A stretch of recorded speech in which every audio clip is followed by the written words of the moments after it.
They were young. They were hopeful. They believed in honest work. In the early 1920s, America was a land of dreams. Factories were growing. Cities were glowing. And opportunity was promised to anyone willing to work.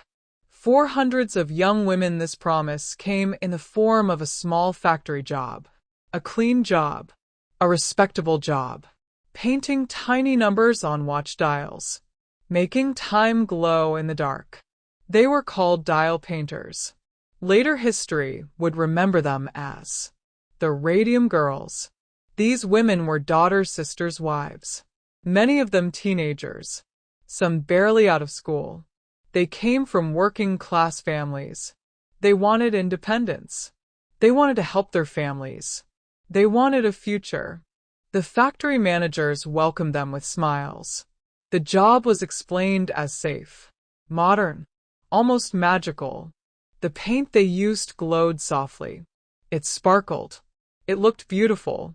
They were told it was harmless. They were told it was good for them. Some were even told it would make them healthier.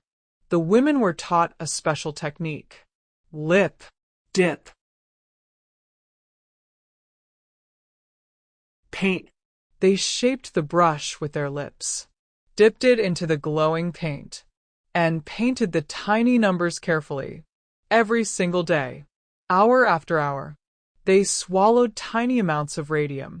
No one warned them. No one protected them. The men who handled radium wore gloves, used protective equipment, and worked behind shields. The women were given none of that. At night, some of the girls glowed.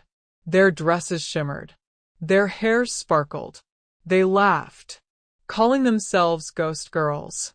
They had no idea that the glow was death slowly entering their bodies. At first, the symptoms were small: a toothache, fatigue, a pain that would not go away. Bones became fragile. Jaws began to rot. Bodies weakened. Young women who had once danced, laughed, dreamed, could barely walk. Families watched in horror as daughters faded away. When the women asked questions, they were told it was not the job.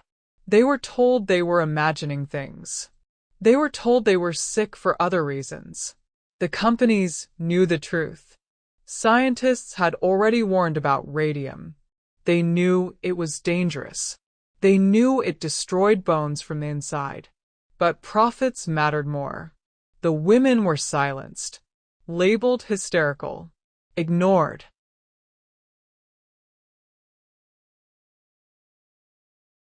Buried without answers. But others refused to disappear. One by one, they decided to speak. They were weak. Some could not even stand. But they were brave.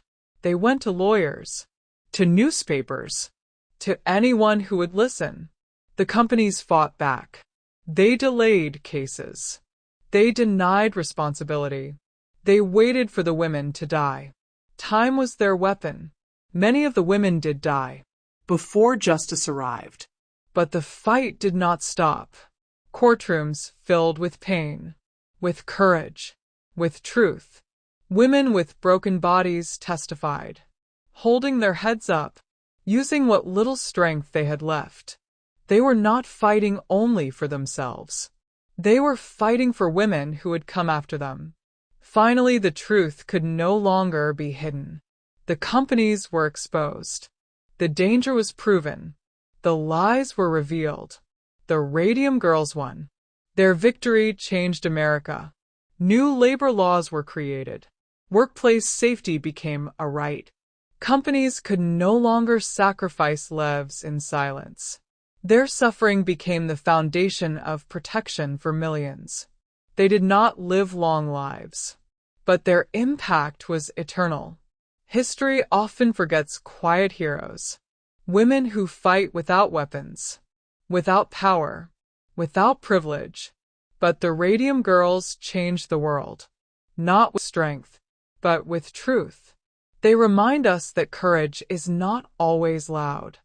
Sometimes courage is showing up when your body is broken, when your voice is shaking, When the system wants you gone, they stood, so others could be safe.